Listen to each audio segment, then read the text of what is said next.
74 milliards d'euros, c'est le montant que la France va payer cette année, en 2026, uniquement en intérêts sur sa dette publique. Pas pour construire des hôpitaux, pas pour former des enseignants, pas pour rénover des routes, juste pour payer les intérêts. 74 milliards. C'est plus que le budget total de l'éducation nationale française. Et dans quelques semaines, début juin, Emmanuel Macron va présider le 50e sommet du G7 à Évian-les-Bains. Il recevra les leaders des 7 grandes démocraties industrialisées, les États-Unis, le Royaume-Uni, l'Allemagne, le Japon, l'Italie, le Canada. Il discutera de gouvernance mondiale, de sécurité internationale, d'économie globale, et il présidera ces débats en tant que chef d'un pays dont la dette atteint 117,4% du PIB, la trajectoire la plus préoccupante de tout le G7. Parce que voilà le fait que peu de médias énoncent clairement, parmi les 7 économies du G7, la France est la seule à n'avoir pas réduit son ratio d'endettement entre 2021 et 2024. Les années de reprise post-Covid, pendant que l'Allemagne, le Royaume-Uni, le Japon, les États-Unis, l'Italie et le Canada réduisaient tous leurs dettes relatives, la France continuait de s'endetter davantage. Seul de son genre dans le G7. Je suis le professeur Alexandre Delmas, et dans cette vidéo, nous allons décrypter la situation économique réelle de la France, les chiffres vrais, leurs conséquences concrètes sur votre vie et les questions que cette trajectoire pose pour les années à venir.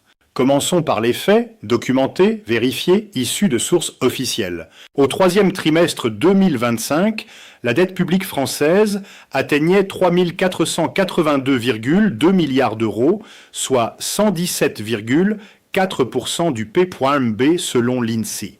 En un seul trimestre, elle avait progressé de 65,9 milliards d'euros, après déjà une hausse de plus de 70 milliards au trimestre précédent.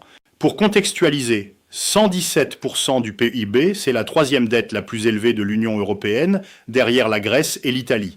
Des pays qu'on associe spontanément aux crises de la dette de 2010 à 2015. Mais ce qui est plus préoccupant que le niveau, c'est la trajectoire. Le Sénat le note noir sur blanc, la France est la seule économie du G7 à n'avoir pas réduit son ratio d'endettement entre 2021 et 2024. Et depuis 2023, sa trajectoire d'augmentation est unique au sein de la zone euro, à l'intérieur de laquelle le ratio de dette a en moyenne décru. En 2025, le déficit public français a atteint 5,4% du PIB, bien au-delà des 3% exigés par les règles budgétaires européennes. Cela a déclenché une procédure européenne de déficit excessif. Le gouvernement Lecornu vise un déficit de 4,7% pour 2026. La Cour des comptes estime que cet objectif est loin d'être garanti. La Banque de France, par la voix de son gouverneur, avertit que rester au-delà de 5% risque de pousser la France vers une suffocation progressive.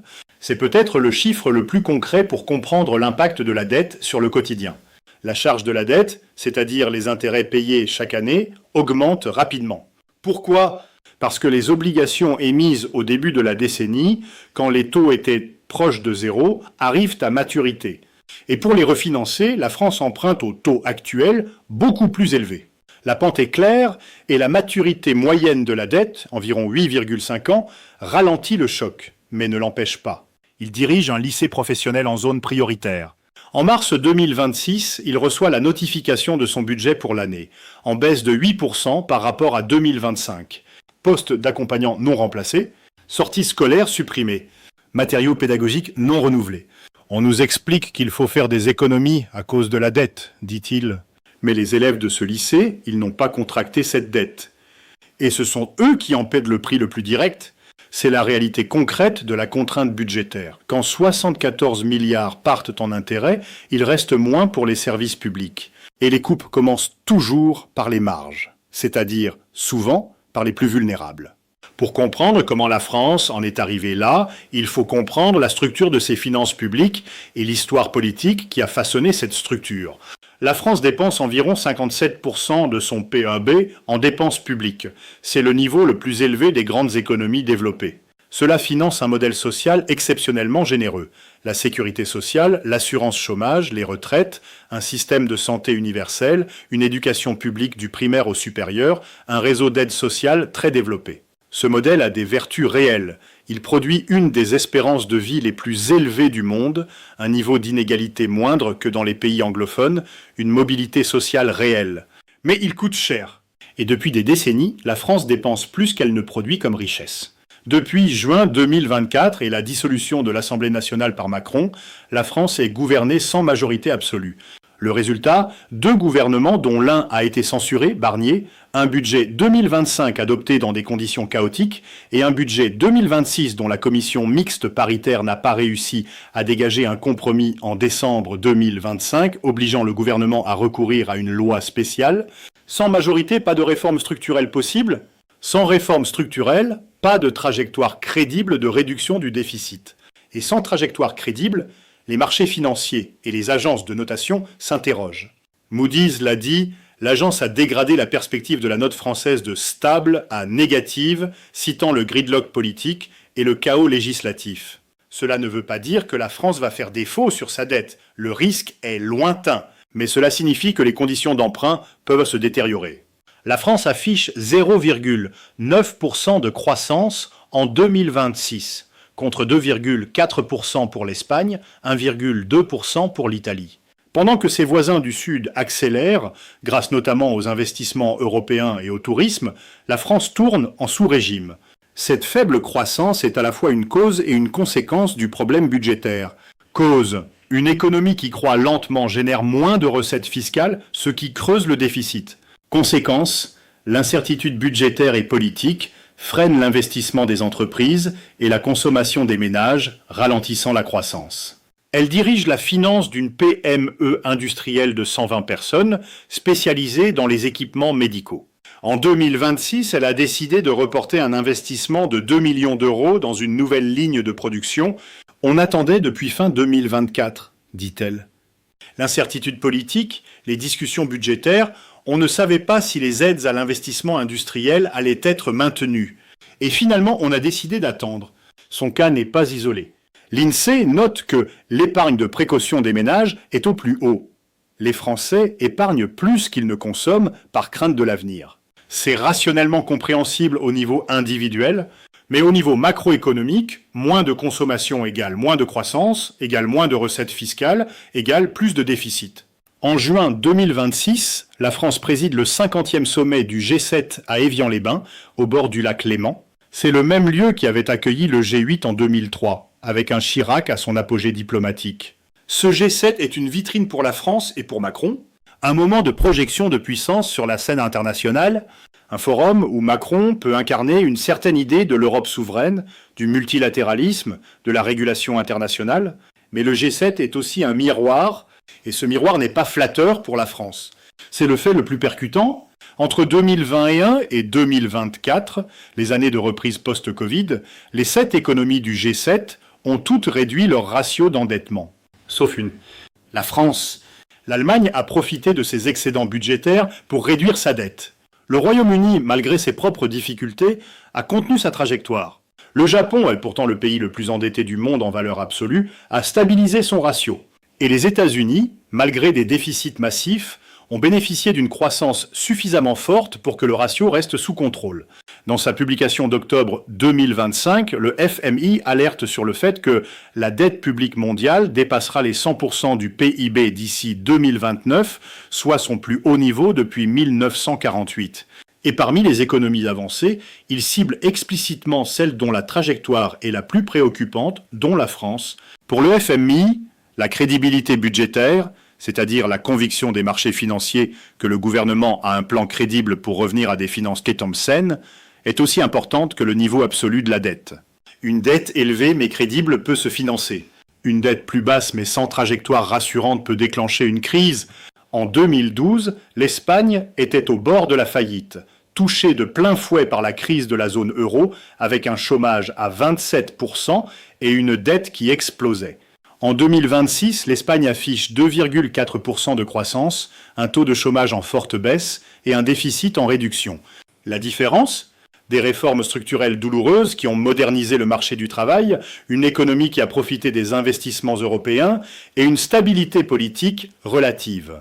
La France, elle, n'a pas fait ces réformes structurelles. La réforme des retraites de 2023 a été adoptée sans vote, ce qui a fragilisé le consensus social plutôt que de le construire.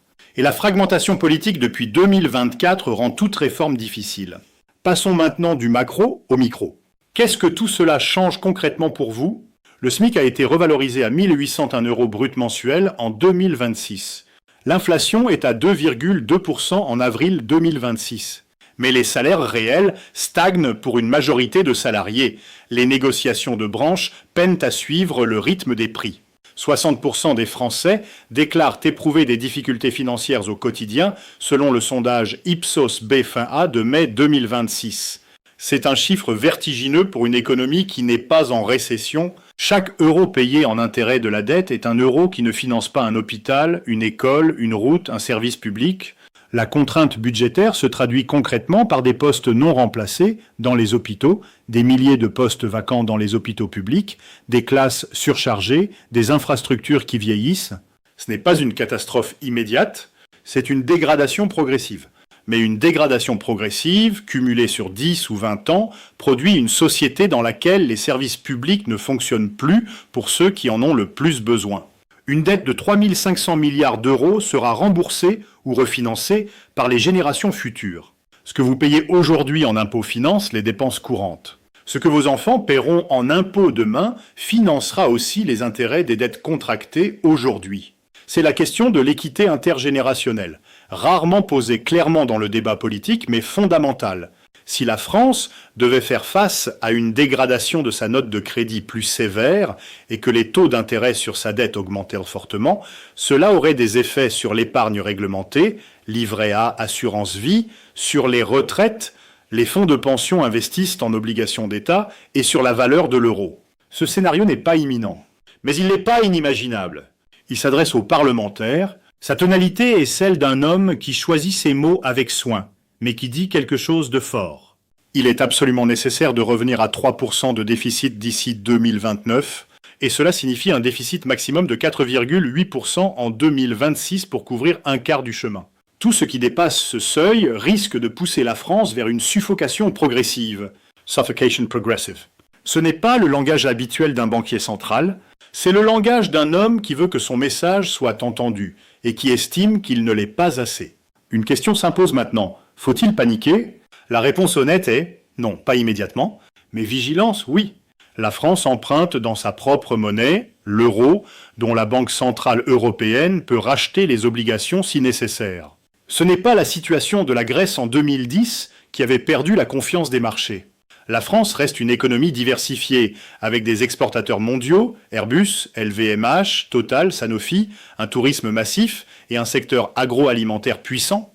Les marchés financiers continuent de prêter à la France à des taux raisonnables, légèrement supérieurs à l'Allemagne, mais sans prime de risque dramatique. Le gouvernement post-2027, quel qu'il soit, met en œuvre une consolidation budgétaire sérieuse, coupe dans les dépenses non essentielles, réformes structurelles, hausse ciblée de certains prélèvements.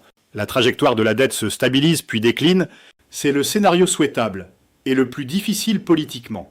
L'instabilité politique empêche toute réforme sérieuse. La dette continue de croître lentement. Les marchés acceptent cette trajectoire tant que la BCE reste accommodante et que la croissance reste positive. La France maintient son modèle social au prix d'une dette croissante. Ce scénario est viable à court terme, mais fragile face à un choc externe. Crise financière mondiale, récession, hausse des taux. Un événement déclencheur, une récession, une crise politique majeure, une dégradation brutale de la note souveraine, provoque une hausse soudaine des taux d'intérêt sur la dette française. La charge de la dette explose. Le gouvernement est contraint à une austérité d'urgence. C'est le scénario catastrophe. Peu probable à court terme, mais pas impossible à horizon 5 à 10 ans sans redressement. Le G7 d'Évian, en juin 2026, sera un moment de prestige pour la France et pour Macron.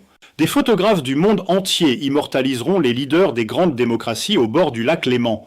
Des communiqués sur la gouvernance mondiale seront publiés. Et pendant ce temps, la charge de la dette française sera passée à 74 milliards d'euros pour l'année.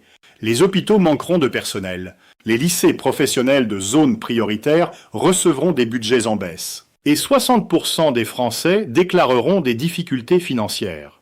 Ce n'est pas une fatalité. D'autres pays ont réussi à redresser leurs finances publiques sans détruire leur modèle social. L'Espagne en est un exemple. Le Canada, dans les années 1990, en est un autre. Mais le redressement nécessite une chose que la France peine à produire en ce moment. un consensus politique minimal sur le diagnostic et les solutions. Tant que les partis se battront pour la présidentielle sans s'accorder sur la trajectoire budgétaire, la France continuera à avancer vers le bord, lentement, mais sûrement. Ce que vous faites avec cette information, en tant que citoyen, en tant qu'électeur, c'est vous appartient. Mais comprendre la situation réelle, sans catastrophisme ni déni, est la première étape. Je suis le professeur Alexandre Delmas. Dites-moi en commentaire, êtes-vous préoccupé par la dette française ? Et pensez-vous que les partis politiques français ont un plan crédible pour y faire face ? À très bientôt.